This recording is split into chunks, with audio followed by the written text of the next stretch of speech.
in this warning, there may be triggers for some people. We're going to be talking about eating disorders and body image. And if that is a trigger for you, I would suggest that you sit this one out. And I also want to disclaim that we are not medical professionals. We are simply sharing this information from a vast amount of lived experience. And hope that you can listen to our lived experience from that perspective.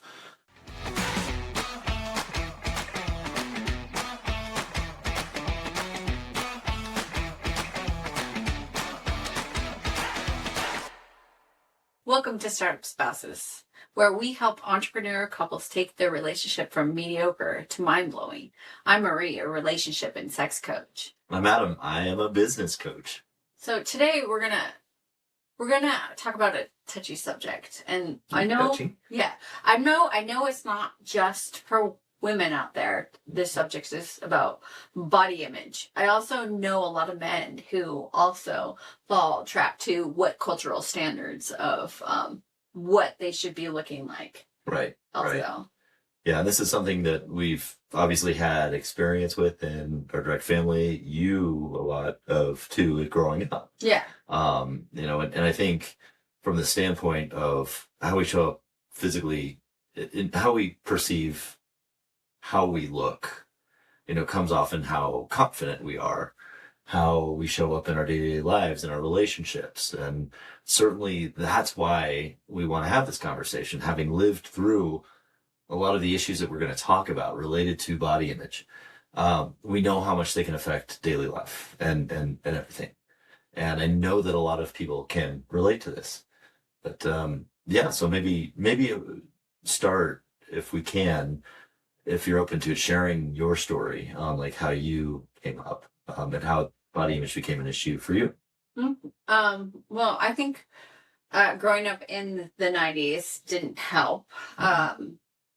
And my mom always struggled with her weight.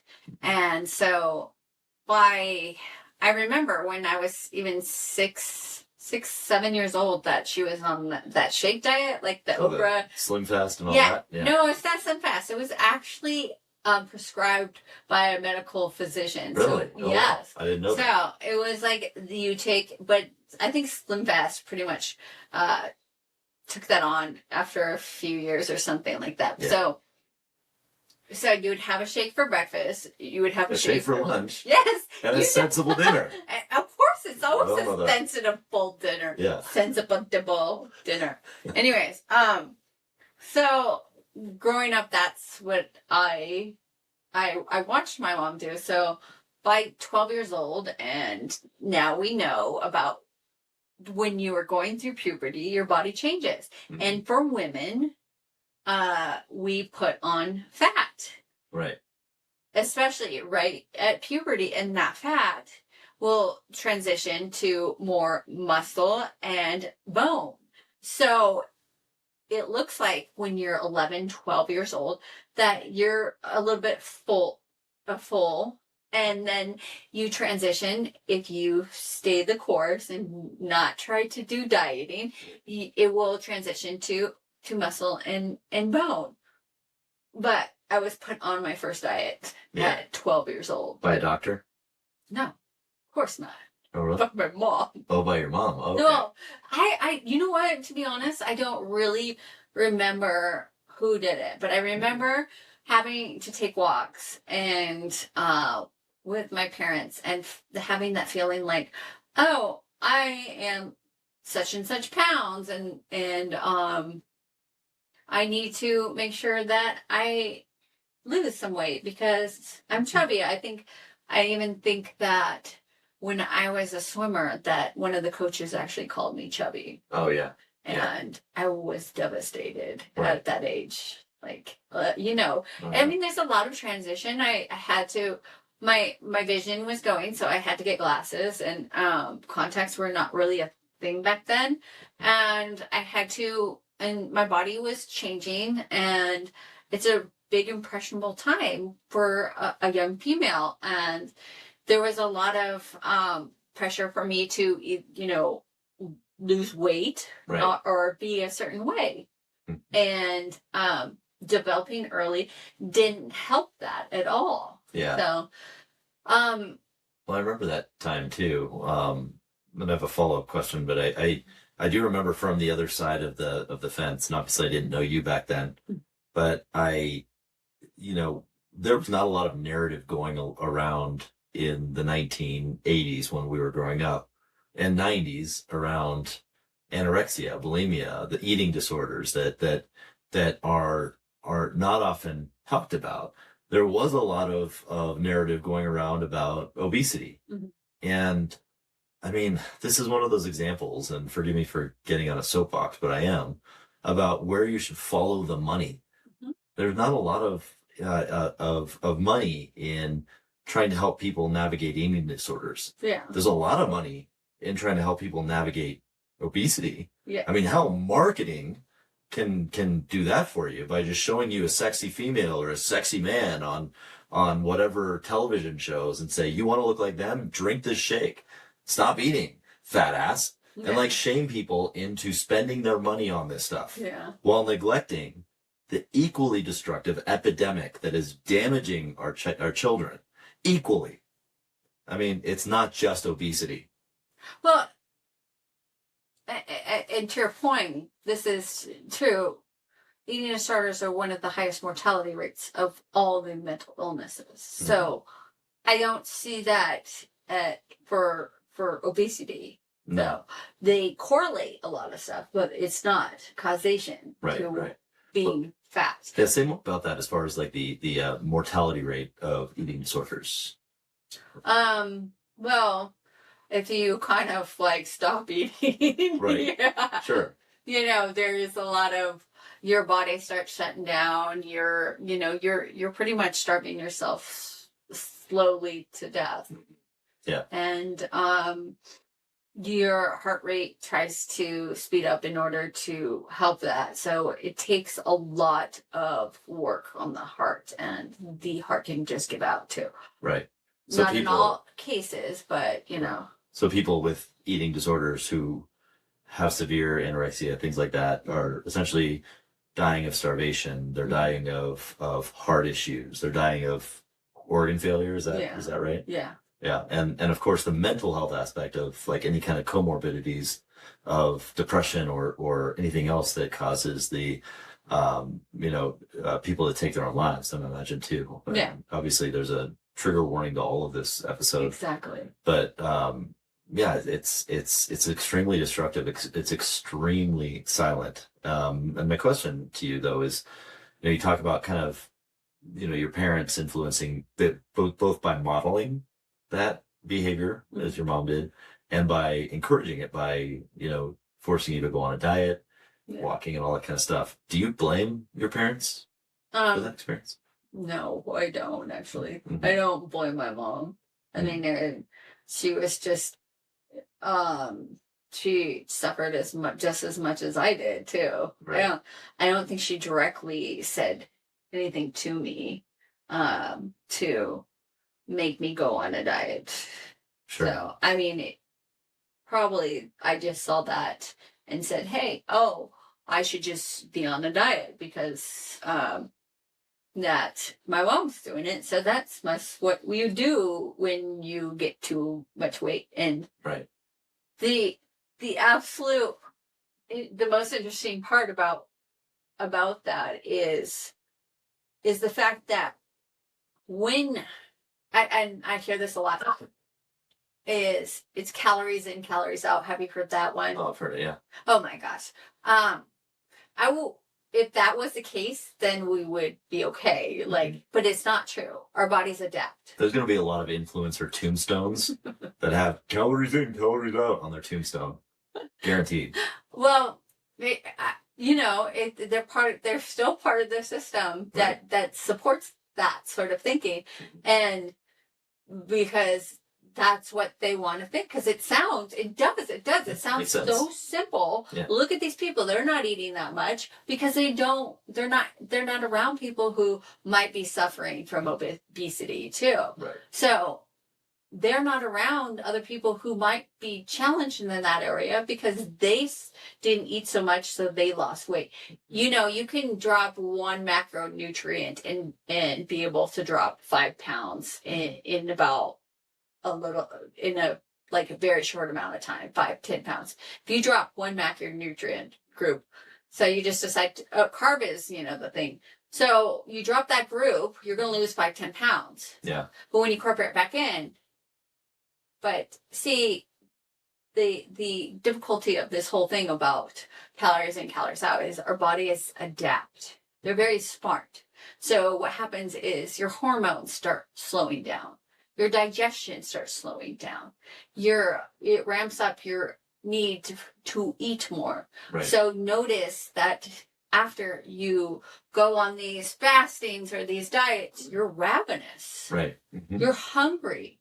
You're so hungry. You might not be the day afterwards or the next day, but you do come to that. You get really super hungry. And your body's like, when are we going to get the next meal? Yes. So we better hold on to this. And that feeling you get when you eat too much, and then also you're holding on to some water as well too, because your body's is like, oh my gosh, I don't know when this is going to happen next, so I'm going to hold on to everything so that we don't. That's where the way it's super smart that way, but then you feel like crap afterwards, right? Because your body has slowed down, yeah, and it's holding on to this food, and you're feeling the water weight gain as well too, because it's like, we are never going to get anything like this. Let's draw whatever we can out of this meal and then move on. And if you notice that happens a lot. The more you keep dieting or doing these fastings or whatever it is, the more your body gets smarter with it. Right. And we're talking primarily here about like the kind of aggressiveness of how these eating disorders develop, and certainly obesity in and of itself, I mean, like to the extent that it is an eating disorder, is a disorder of eating, right? Mm-hmm. And so I think going back to kind of the source of what we're talking about here, we're talking about the idea of body image, mm-hmm. and how our perception of ourselves. Yeah. Really, this is like body dysmorphia. Yeah. Because how I perceived you when we met, because I met you right at the tail end of the aggressiveness of your eating disorder as a teenager. I didn't know you back then, but we still lived together, obviously, and grew up together. Your perception of your own body was way different than my perception of your body. Of course. Because I, obviously was very attracted to you. Yeah. And you saw yourself differently. Yeah. Right. And I know that the same was for me, because I grew up from the opposite side. While I didn't develop any sort of eating disorder, of course I looked at other guys and wanted to have a different body type.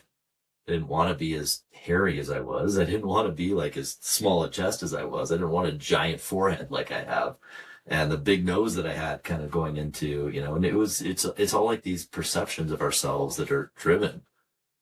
How did you come out of that? Well, I guess tell us about your recovery from that body dysmorphia idea. To be honest, it didn't happen when I was in my teens. Sure. Because I guess let me rephrase that question a little bit. You see yourself as very sexy right now. Yeah. Yeah. Mm-hmm. And you're attractive. Yes, right? Of course. How did you go from there to where you are now? From my perception of myself, wow, it was a transition of for a while I didn't even look in the mirror. Yeah. There was a period of time where I didn't start this till when we started going through perimenopause, and I was feeling the same feelings that I had when I was a teenager. Change in body. Yeah. Could work out and still feel like the getting like being in a bigger body. I felt that part of me was going through this transition, and it's like, oh, I need to stop this sort of thing. And I just I knew from experience of what I went through was that I needed to be careful of the way I perceive myself in mirrors and looking in mirrors. So I stopped looking in the mirror at my body, or what they call body checking too. Right. Yeah. So I decided that I wouldn't do that for quite some time.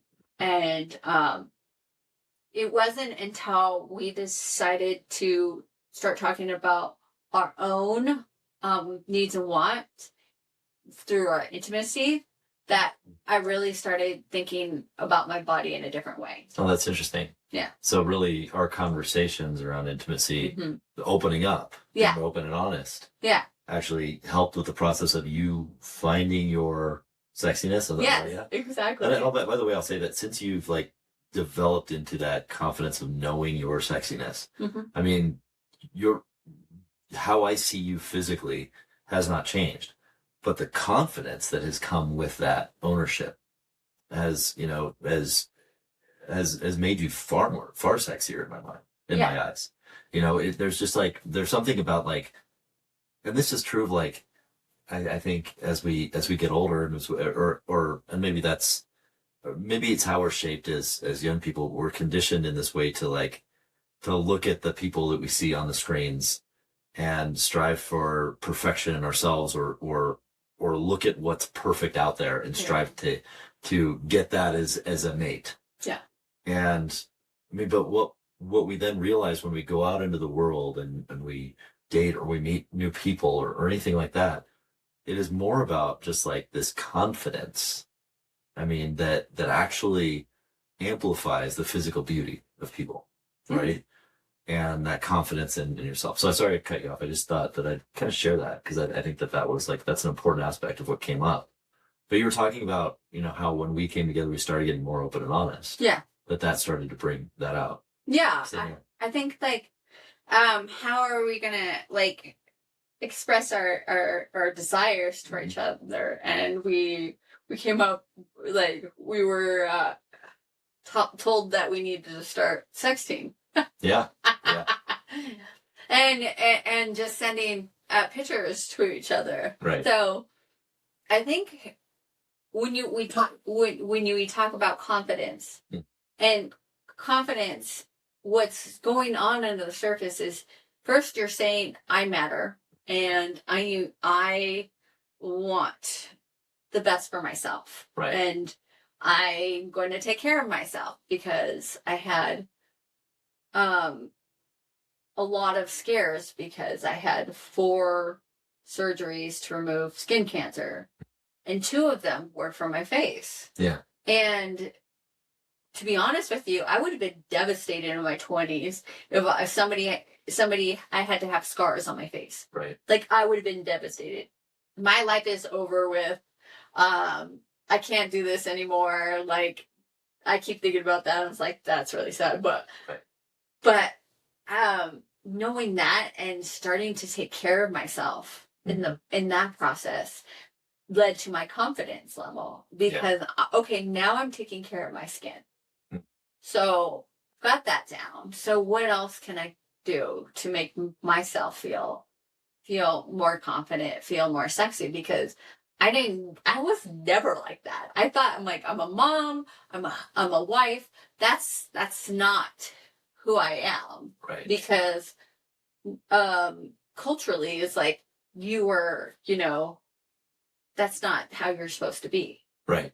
And that's the shoulds that placed on me, the expectation of me to be a certain person, and that just weighted so much on me. I guess women, when they start going through perimenopause, the loss of estrogen, you start giving a little less. Sure. Yeah. Yeah. You're just I'm done. Giving a little less, in terms of caring about what other people think of me. Yeah. Too. Yeah. Mm-hmm.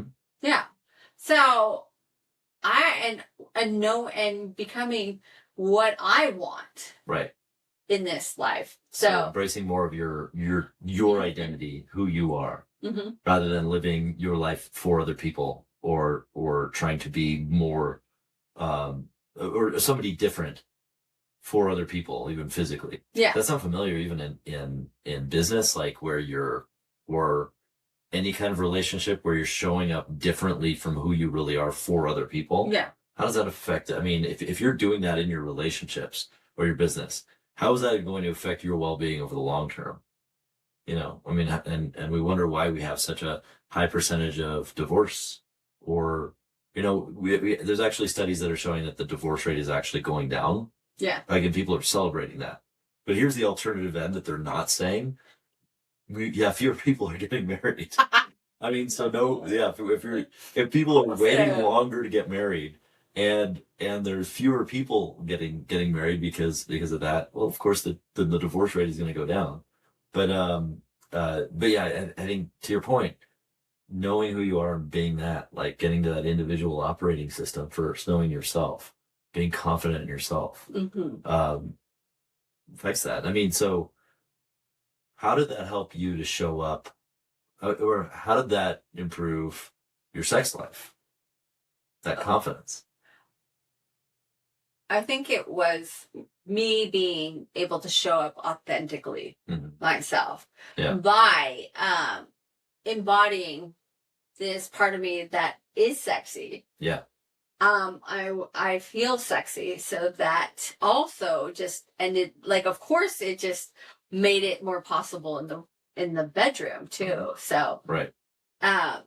Feeling more into my body, because I feel like when you feel that you are sexy, it's not here. You're not, I'm sexy up top, like I'm thinking I'm sexy, but it's more of an embodiment of feeling throughout your whole body, not just in your head. So sure, yeah, definitely not in your head. I mean, it's just like, I've been in my head, like in that, and it gets difficult. But we've talked about embodiment before, a few episodes back, like this idea of like doing the breathing, getting into your body, and feeling it, and there are all types of body types, of sizes, shapes, tallness, shortness, whatever you want to see, and there's so much variety in that sexiness of different types of bodies. And again, the most I think exciting thing about that is the confidence that comes with that. Like, if you know you're sexy, or you feel that sexiness, so you can embody that, it becomes inherently more sexy, especially with your spouse when you're in the bedroom. And if you can both embody that, and started for us with those conversations, with that openness and honesty, like what do we desire? What are our fantasies? Can we share that openly without getting jealous or hurt or anything like that? Because all of that idea that I just need to know that I'm perfect in your eyes, and you need to know that, like, there's no other fantasies other than, what's coming.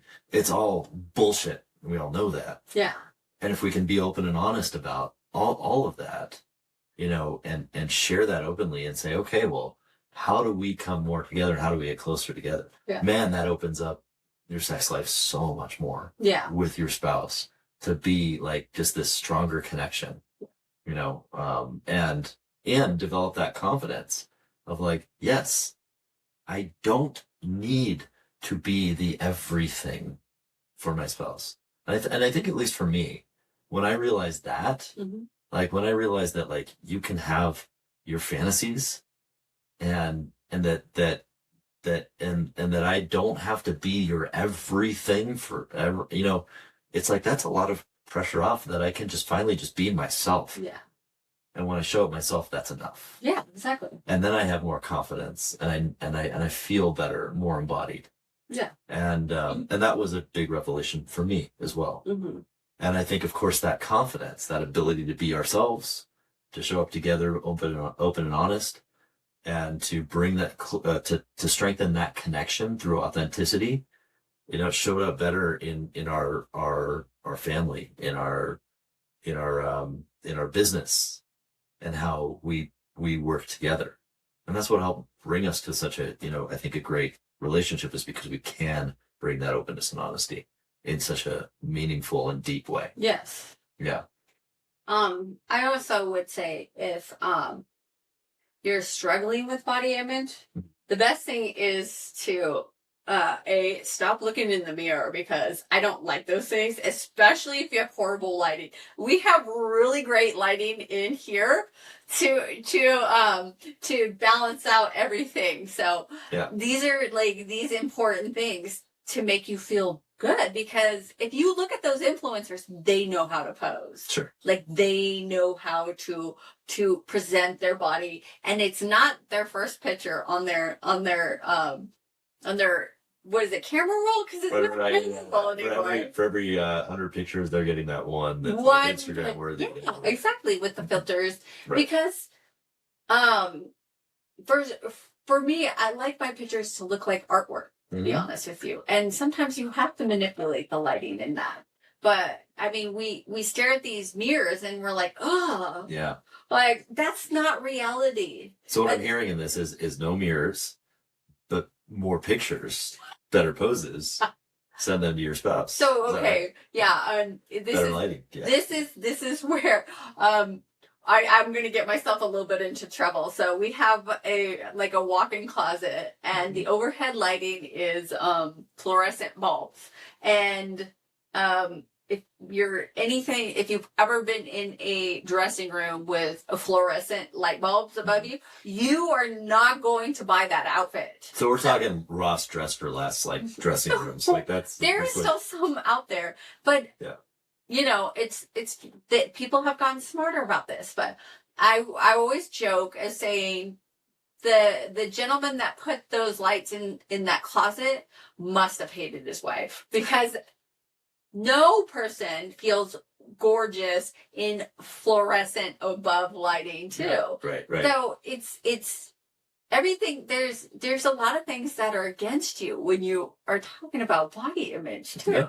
Well, yeah. Yeah. So it's kind of like having those working. If you want to take sexy pictures and just want to feel confident, find an amazing photographer, because who will work with you, who you feel confident, who you feel comfortable with, because they can show you how to do it too. Not just for the photos that you're doing in the shoot, but to send, to feel confident more in sending your significant other. And for all those people out there, take those photos now. Don't wait. Don't wait till, I have to look perfect. Oh, I have to find the right outfit. Or, no. Like, do it now. Start doing it now. Start feeling comfortable and excited about the way that you look too. And choose the right photographer. Obviously, somebody you're comfortable with. Make sure that you're doing that. So I remember a few years ago you did your first boudoir shot. Yeah. Yeah. Well, but I guess like from that experience, was that a transformational experience for you in terms of body image? Yes, yeah. It was. I mean, I think they were amazing people like that I worked with, and this was Tadam Photography. Yeah, we'll give a shameless plug. Oh, I know. Yeah. It was, and Tadam Photography also did some of the photography in the Netflix show, How to Build a Sex Room. Yeah. Which was where we found out about them. And local to Denver, so. Yeah. So they were amazing couple, photographers, and they really set you up psychologically to feel comfortable in front of them and what you really wanted from the photo shoot. Right. And my best take from them and what I really wanted was the fact that I didn't want to be so done up. I would be like, oh, that's the Photoshop that they did. Oh, that's the makeup that they put on me. It was very minimal makeup there. And then, they did not touch up barely at all. We did very minimal touch up. And I can definitely say, and I look at those pictures, that's me. Yeah. That is me. Right. It's not like I can go, oh, they Photoshopped the crap out of my pictures. So, and that was a beautiful point about the process of doing that too. Yeah.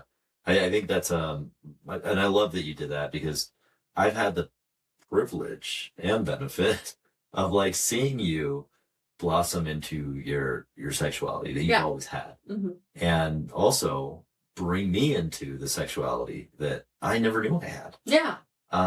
Which has made that connection great, because it wasn't always like that for us, where we had this amazing sex life. Hmm. It was, for years, where it was like, well, it's once a month, or, like as frequently as they can, like fit it in if we can.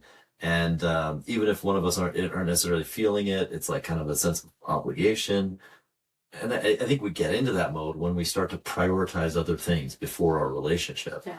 But I think a few things here, when you start to prioritize your confidence and how you feel about your own body image, and in the ways that Marie's describing, when you start to, as a spouse, make your spouse feel sexy, because this is an important point, that I learned way too late, is that when you make your spouse feel sexy, and when you when you make that a priority too, they will be sexy Yeah. in your eyes. Exactly. Because I know there's a lot of, like, when you're with someone for so long, there's a sense that it's like, well, um, you know, bodies change and things are different, and are we still gonna like love the people that we're with, and everything like that? And the answer is, if you prioritize making your spouse feel sexy, they will be sexy, and you will continue to find that you have never been sexier than you are today, Oh. more beautiful. And that's just a I think that's just a result of our conversations, you prioritizing that, me prioritizing that, and just growing together in that aspect, I think, I agree, because, and part of that process has to do with the way we approached exercise Mm-hmm.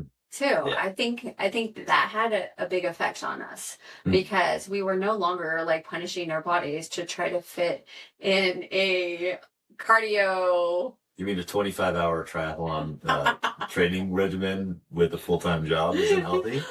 Maybe just a little bit. Maybe a little excessive. Like, Yeah. But I mean, we started like weight training. I mean, Mm-hmm. we knew exactly that we were not going to go to the gym. Like, let's face it, we're not going to get in our car and drive over to the gym at a certain hour. So we incorporated weights in one of our rooms so that we could fit it in an appropriate way. What makes us motivated to work out?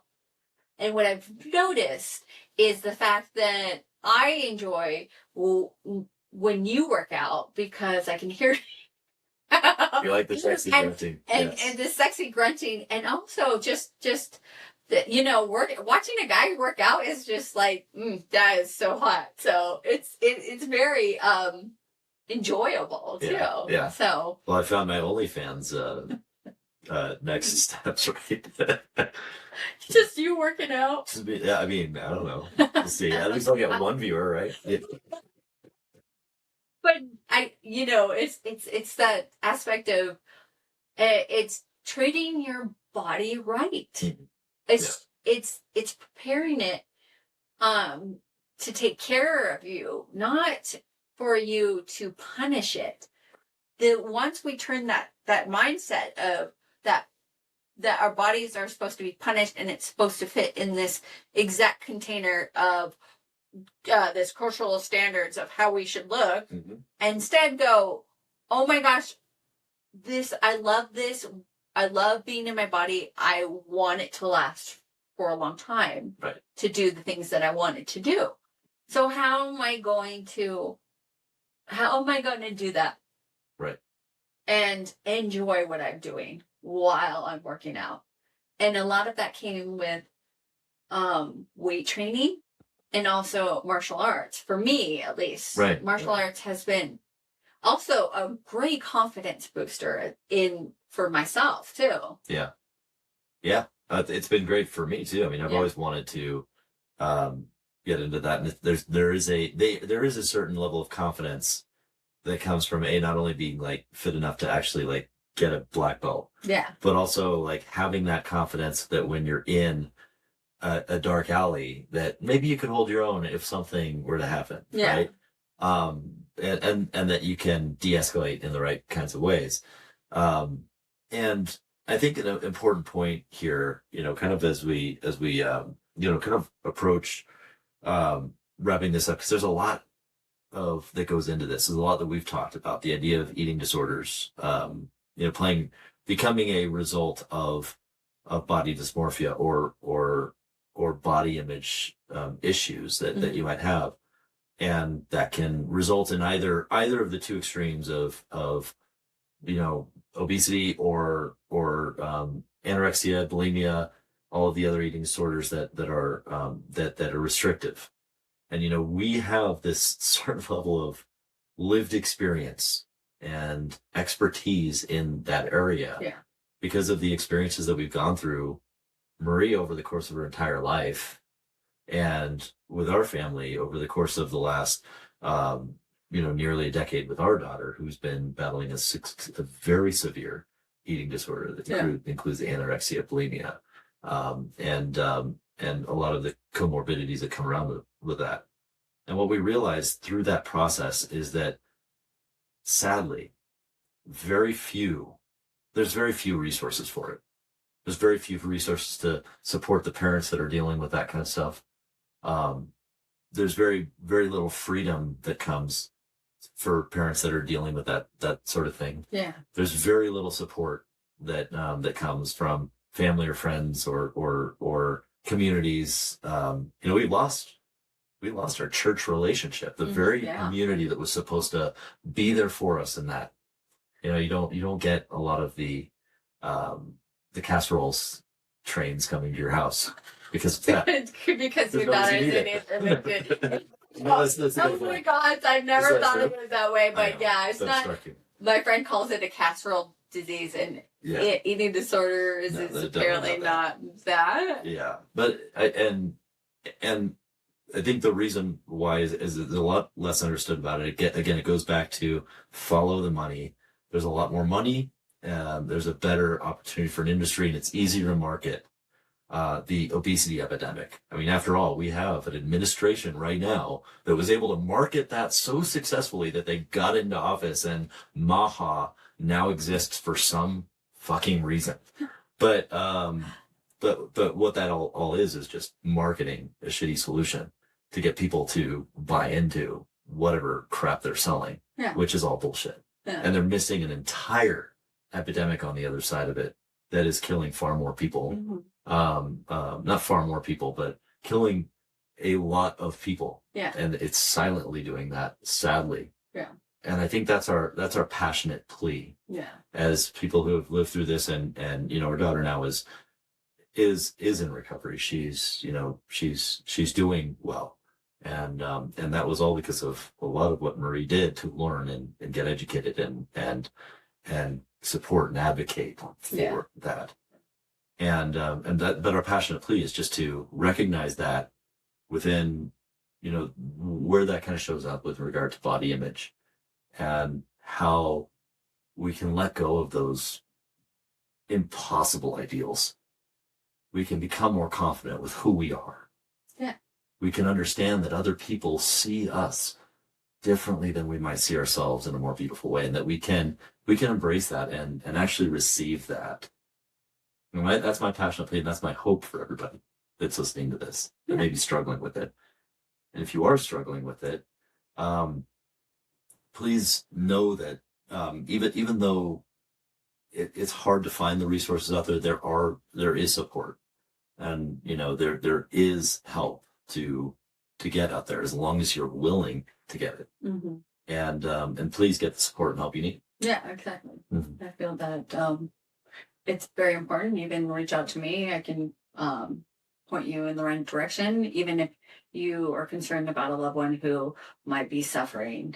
And I would definitely be there as a resource to help out, considering the fact that I should be able. I'm still waiting for my degree.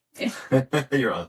Yeah, I'm still waiting for my diploma in this because of all the work that I have done in this sort of area. But going back to the body image, I know that we represent an extreme case of it, but I know that all of us in a small way are subject to this feeling that we are not enough, or the feeling that we are too much. And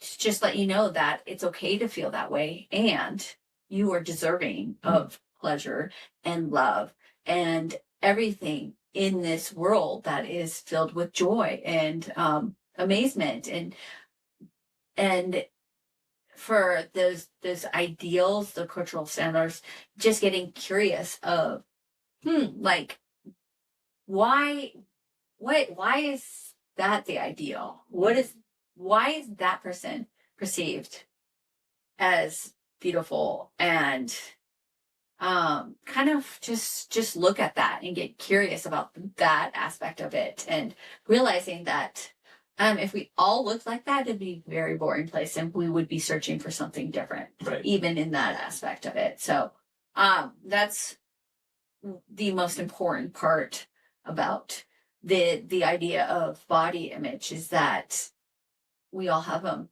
and that we are all deserving of pleasure. Yeah. So Absolutely. Yeah. Great point. And thank you for sharing that. I appreciate everybody joining us today on this episode of Startup Spouses. I know it's kind of a heavy topic, but it's important that we cover this because there it's silently, again, it's something that, you know, a lot of people are experiencing and are struggling with. And even if on a lower level, on a small scale, you're wrestling with this, know that you're not alone. And also know that that there is hope to kind of transform and build that confidence in your body image, to be able to embrace who you really are and show up with more confidence in your relationship, in your business. Yeah. So if you like this episode, I hope you'll share it with a friend. Hope you'll subscribe and rate the show and do all of those things, because that's how we get the word out about this show and help entrepreneurial couples to strengthen the relationship that fuels everything else in their lives. So help us spread the word, and we appreciate you. Thanks for listening. We'll see you next time.